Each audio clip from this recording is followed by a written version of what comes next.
Hi. Hey, so apparently my grandfather was murdered last night. Are we sitting Shiva? And in his blood, he scrawled out, "Find Evan Mintz." Right. And he left this cryptext. And this is why I've really brought you here. The Priory of Sion is closing in, and you're the only one who knows the answer, Evan. According to my dead grandfather, he was murdered. Will you please help us out of this jam? I'll try. It came with a riddle that you need to solve. Okay. When will Sam understand? When will Sam understand? Oh, hurry up, Evan. The Priory of Sion's closing in. We're in trouble, Evan. There we go. You got it? Okay. Gotta put this numshut. What's the message for my murdered grandfather? Okay. It says, "Hi, Evan. If you're reading this, Sam is smiling at you." We'll be right back. Very cordial conversation. I was impressed by the questions. You want to do the thing where you're like, every week I have people who know more than I do explain things that I don't understand. And today that man... Every week I have people, not even true, every like 4 months. Every so often I have people on to help me understand. My name is Sam Fickman. Welcome to the show. With me, Evan Mintz from the Houston Chronicle. Thanks for having me. Let me talk about vulnerabilities, and I got to get back to work. We are still vulnerable to attack. Politicians, really good politicians, are kind of like surfers. They'll like see the wave. Oh, cool. And they'll make it seem like they'll take credit for doing all the work. They're just like riding a wave going on. Yeah. And so like that makes it hard to assess politicians accurately, and makes it hard to get politicians who actually care about the impacts they're having in terms of policy. And it makes it hard to talk to voters and everyone else about what's going on. They'll be like, well, like, I like this politician because when like they were elected and then I got this job and I got a house and things were going well for me. It's like, that's good, and I know the politician was telling you that they were the reason why all this stuff was happening, but like that's not actually why all of this happened. I don't know. And people give like way too much credit, I think, on politicians for making stuff happen in the world. Yeah. And a lot of it is just like on yourself or on the private sector or on communities or on global trends. So it's really hard to figure out. I want people to care about having good folks in office who are honest and earnest and are willing to put local concerns ahead of national partisan concerns. But the reality is that the political incentives that a lot of politicians have today are for the opposite. Ernest? What do you think you're doing? In office? Jeez, imagine that. He went to jail. I'm in jail! I do think Ernest could be president, even with being in jail. Well, nobody cares about jail, and I do think Ernest was in the army. I'd vote for Ernest. I am voting for Ernest. You know, hey, we could do a lot worse. What year was that he joined the army? 1998. Oh, that is not a good year, Ernest. There were a couple major events around the corner that would send him overseas. Imagine you're at Gitmo, and you hear, "Hey, Vern." He'd be like, it was bad already, but now it's stupid. He ran that camp. Did you see how horrible he was at running that camp? Really, I'm really good at this. I really am. He was scared stupid. You know what? Ernest's face kind of scared me. He's one of those guys where I'm like, is he real? Is he clay? And it turns out he was a real man named Jim Varney. Here's a clip. Whatever you say, Mr. Nash. Hey, you're doing really good. Hey, okay, the clip of Jim Varney's gonna play. He played Slinky Dog in Toy Story. And I'm ready this time. No. Slink. Yeah, we're just talking that. No, Not now, Slink. I got some bad news. Bad news? Folks get very frustrated when like they see the one party they've got to stick with, and like they don't see very directly how their little segment of it leads to like larger outcomes. Is the two-party system the problem, or is people the problem? A little bit of column A, a little bit of column B. The problem is that we have gerrymandered districts. They're drawn to benefit one specific party or another. So the election of consequence, the election that really matters, isn't the general election, it's the party primary. Who goes and votes in party primaries? Not a lot of people. And it's people who really, really care about politics. You know, if you're a lawmaker and you have to act, your incentive isn't necessarily to have the best law, the best policy. Your incentive is for people to like you and think you did a good job. And that's the politicians? That's the politicians. They're supposed to be likable? Oh, I know, right?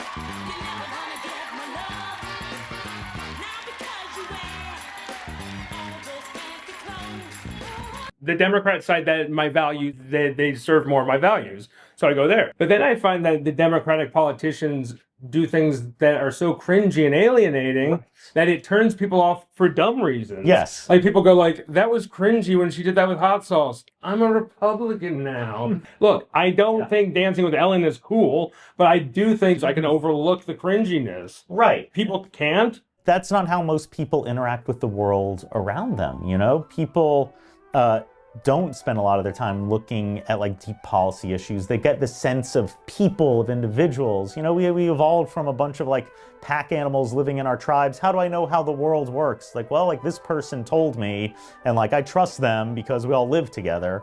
And so like that's how I understand the world. I understand through narrative. And then in, you know, the Renaissance, a bunch of people thought like, hey, how about we start writing stuff down? We'll measure it, and then we'll see if the things that we thought were true are actually true, and we'll keep on testing it over and over and over again. Is that when writing started, the Renaissance? I mean, I think that's when we started doing like scientific math. I guess into Quills? the Enlightenment. Is that when the quills started? Yeah, well, like Leonardo da Vinci, like dropping things. And it's like, okay, how fast did that go? I was like, okay, let's drop another thing. Was he the first like guy who started to think about stuff? You bet your boot. Was that Leonardo or was that Galileo? Was Edison? That might have been Galileo. It was Galileo. Galileo Galilei, I think. Yeah. That's a pretty big target, Mr. Peabody. And these are pretty big bullets I am putting into this gun.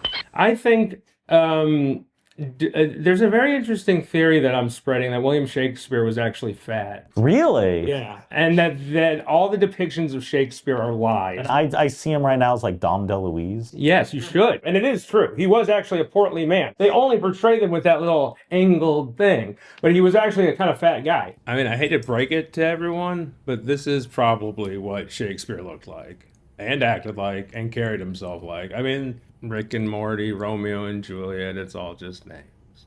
Of course he was fat. He sat around writing all the time. Why would Shakespeare have been some skinny guy? He didn't have a lot of food. You're living in what, like, you know, 1600s England? They had food. Okay. They had food. Oh, but look, this guy, as a writer, he probably was sitting around writing Romeo and Juliet or something. He's not getting up that much. Yeah, I guess so. And I had to walk everywhere. I guess he would have to walk to one of those like old ass libraries where they have like chains on the books so he could like research like what's the legal age for these two to be getting married. And he didn't, I guess, read it. Quite, my lad. Build the Ike die? Yeah. That's your catchphrase. Got to do it. What does it mean? Well, do you want to die? No. Neither do I. We have so much in common. But I'm worried that if a hurricane strikes the port of Galveston and the port of Houston, it will cause a massive storm surge that will rise waters by like 25 feet. And all of the shipping containers, all of the chemical storage, all of the refineries and plants and pipelines will be caught up in this massive storm surge, and they will be knocked over, and chemicals will spill into the water, and we'll have something like the Exxon Valdez, except 3 times as big, and in the middle of a place where 6 million people live. We have to make sure that we've built a protective barrier to stop this from happening. And in fact, that's kind of what Galveston did after the 1900 storm. They built the big seawall. And so it's saying, okay, now we need to keep going further. That's so insanely impressive. Look at that. Oh, shit. I'd like to see a movie about that, like a gritty 1800s, There Will Be Blood, about how they made the seawall. And thank you to these men. How did they know how to do all this? In the 1900s or whatever? And in Galveston? I don't... And so after Katrina happened, they finally basically like guilted the government into like signing them a big check to say like, okay, now that people have actually died and we've actually like lost this major city, can we build the stuff? And then there was all these debates like, is this the right way? Is it the optimal design? There's like, whatever, just build it. And then so they built it. And then a few years later, Hurricane Isaac happened. And it was a lot like Hurricane Katrina, except that you never heard of it because they finished the infrastructure and it protected the city. And so I'm saying that like Houston and the whole Houston region needs to be serious about making the investments so that you don't have to have a Hurricane Katrina before you start building the stuff. People don't want to spend money on anything. No. Except for like arming people better. I mean, it's a funny thing. People love to spend money on some stuff. Like they love to spend more money on cops and firefighters. That's what they do. Put more guns on this guy and get him a better bulletproof vest. It's fun. His bulletproof vest is fine. He's not getting shot every day. You don't need to upgrade them all the time. They don't need to be, why are these guys walking around in militarized gear all the time? I think it's a real concern. I think they need to be braver. I think they need to learn jujitsu. Jujitsu is an anti-lethal art of combat. I mean, a lot of what we need to be spending, I think, more of our police dollars on is actually solving crimes, is making sure that we're putting the resources into solving homicides. Yeah. Because a large number of crimes are committed by a small number of people. Cooperating here. I'm not cooperating here. And so if someone murdered someone once, they might do it again. Through the looking glass here, people. White is black, and black is white. Or commit some other crimes. And so if you get these small number of folks off the street, like that helps a lot. And then you go and you look at, okay, what about the non-lethal shootings? Because if someone shot someone else, they were trying to kill them and they just like weren't good enough at it. Nobody's gonna tell me that kid did the shooting job he did from that damn bookstore. Okay, we got to get those people off the street. And then once you get through those, you can say like, they're probably gonna have a real good impact on driving down violent crimes. I believe the boys got a couple. But the boys told us they didn't get any. And also, once you have this sense of certainty around getting caught, that does a much better job of reducing criminality than, say, the severity of a sentence. 5 bullets, 1 blank, no one's guilty. Like, it is that certainty that people know that if you try to get away with something, you won't be able to get away with it. That's what gets them to not do it in the first place. Not the lingering threat that at some point you might get the death penalty. Yeah. Come to think of it, they're right. Dallas, the city up there, where they didn't spend a whole bunch of money on cop hours. Their cop hours actually went down. They didn't divert their mass transit dollars. They built the DART system, and their crime rate went down by more than Houston's. So they spent less money and got better outcomes. Like, why? And the answer is, that's a really good question. Like, we don't really know. It's really hard to understand why crime rates go up and down. We haven't spent a whole lot of money doing a lot of like the rigorous research on the causal effects of different policies. And everything else going on in the world is so massive. It can like just a national trend can override whatever it is that you're doing in your own city. So all this is like really tough to figure out. Yeah, Dallas. I'm from Houston. I'm kind of like fuck Dallas. Am I valid or should I like? I mean, No, I'm there. You're there with me. It's boring, and also you talk about crime went down in Dallas. I can think about a crime that happened in Dallas. I can think about one, November 23rd, 1963. Well, there's probably some crimes that went on. Jack Ruby was okay. I can think of some crimes that happened in Dallas. Yeah, I'll take it to November 22nd, 1963. Delaney Street. What's it called? Oh, Dealey Plaza. The Dealey Plaza. You know what went down there? Okay. Anyway, cut to Oliver Stone talking about it. It's murder. It's insane. And believe me, when you go to Dealey Plaza, it's like a Western town. It's like that John Wayne theatrics I talk about, where you feel like you're walking into a cowboy town, and this is a perfect ambush area. It's like there's sort of an inevitability about that plaza. That plaza was made for an ambush. That's a great director. It's a good movie. One of the best movies ever. That's one of those great movies I learned about from like watching Animaniacs or The Critic. Back and to the left.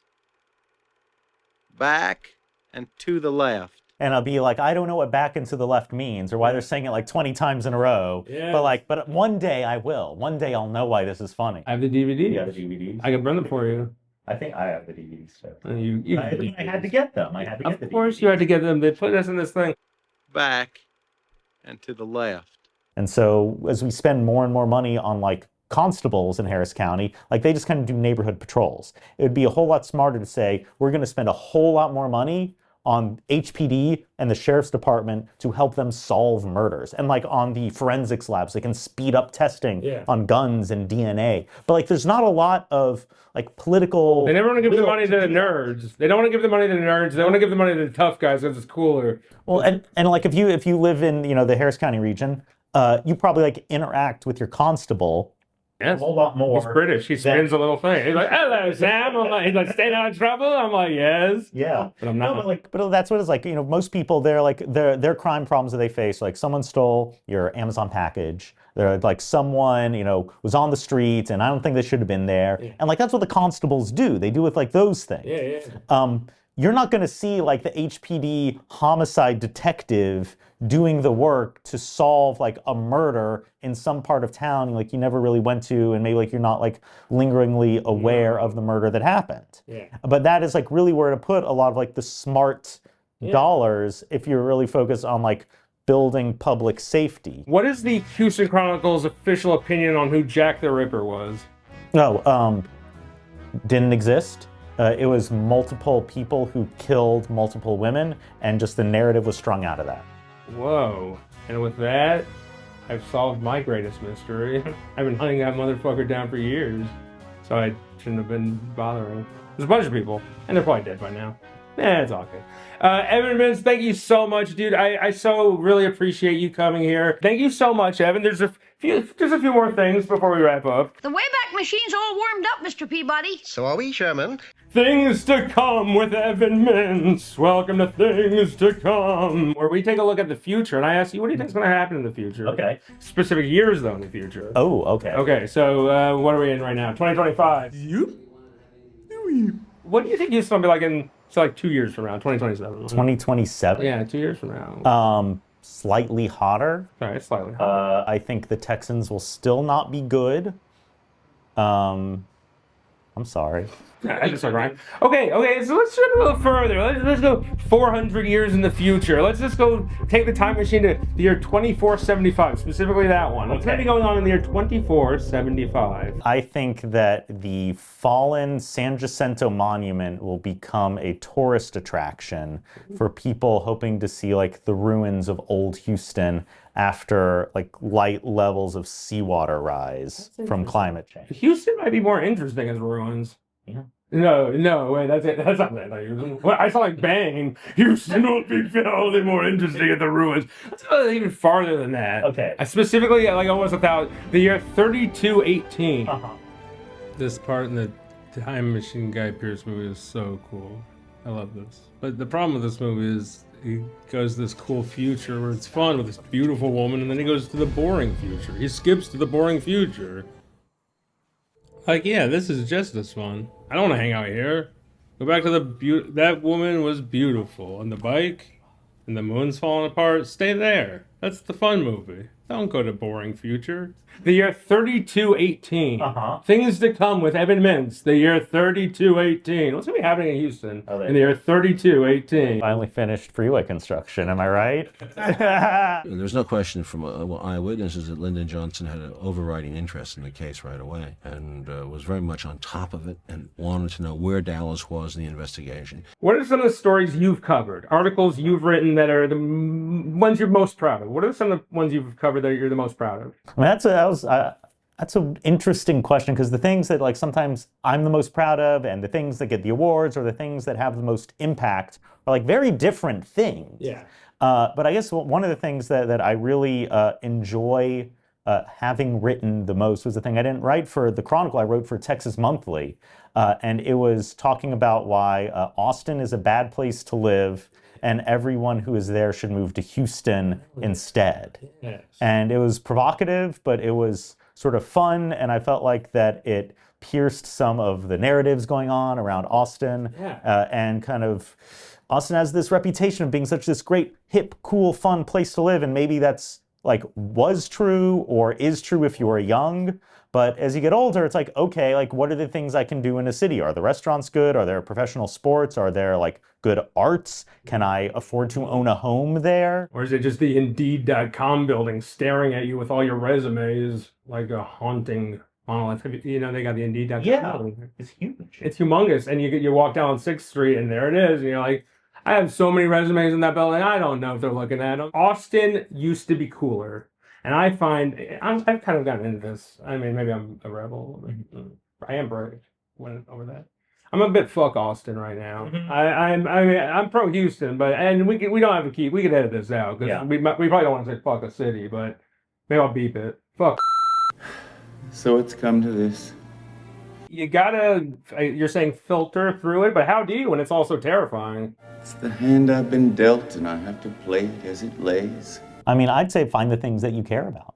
It's time for me to step up to the plate. What's your job? What's your family? Where do you live? And what things are specifically gonna happen here that's gonna make your life better? Yeah. Like for me, one of the issues I care about the most is I want a better bike lane from my house down to the bayou. It is a small issue. This is not like a huge thing for everyone, but I go on a lot of family bike rides and like we can't go that way because I got little kids and like that is not safe. But it could be a whole lot better. You know, we already spent, you know, $100 million building these really nice bayou hike and bike trails. People like to use them, but it's like we built this freeway system with no on-ramps. How do I get over there? Oh, we got to drive over there and park. Like, well, that doesn't work. It's like, okay, well, you can ride your bike there. It's like down like this 4-lane road. No thanks. Why does Mayor Whitmire not want safe streets? He prioritizes speed.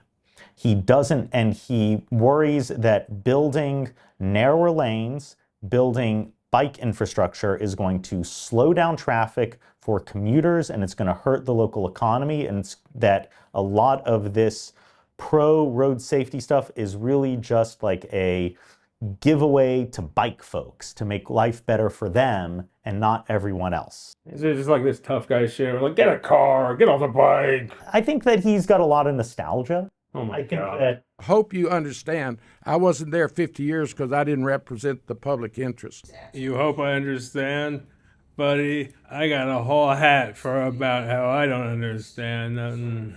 Evan, I never know how to end these things. So it's going to fizzle out just like this. I don't know anything about wine, but I found that there was a tree on this. Ooh. And it reminded me of your love of gardening. So I present you this, and also a hat. It's cool to admit you don't understand. That's what Socrates said.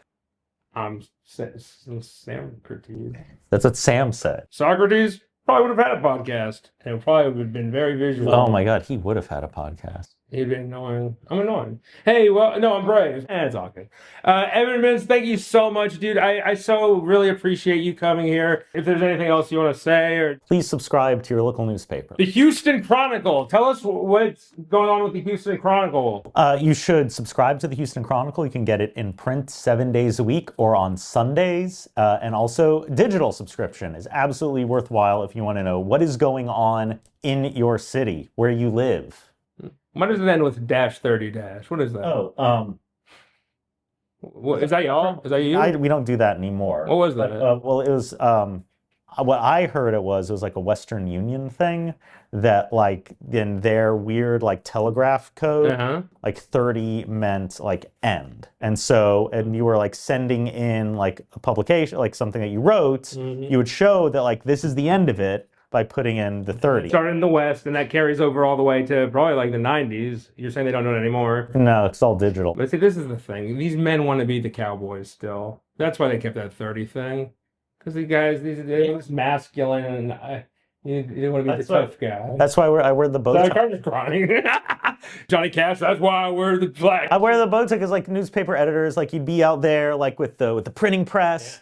And so like you wouldn't want to wear a necktie, so to get caught in the printing press, like you die. It's the same reason why like scientists, they always wear the bow ties. Did that happen? Did you have people in your line of work who have been murdered by the tie? Yeah, that's the story that I heard. Is like newspapermen and engineers and scientists and folks are like out there, like you're like, it's not a blue collar job, but like you're out there with machines. And so it's like, you don't want your tie to get caught in the machine. So like if you're a scientist or a newspaper guy, like you'd wear the bow tie instead. There's a place called tomorrow, a place of joy. Not of sorrow, can't you see? It's a place for Thank you. and That's quite enough. Will there be anything else? No, I think I'll have better luck in a few hundred years. Live long and prosper. No matter how much it costs, perpetrators must be on the winning side and never subject to prosecution for anything by anyone. That's a coup d'etat.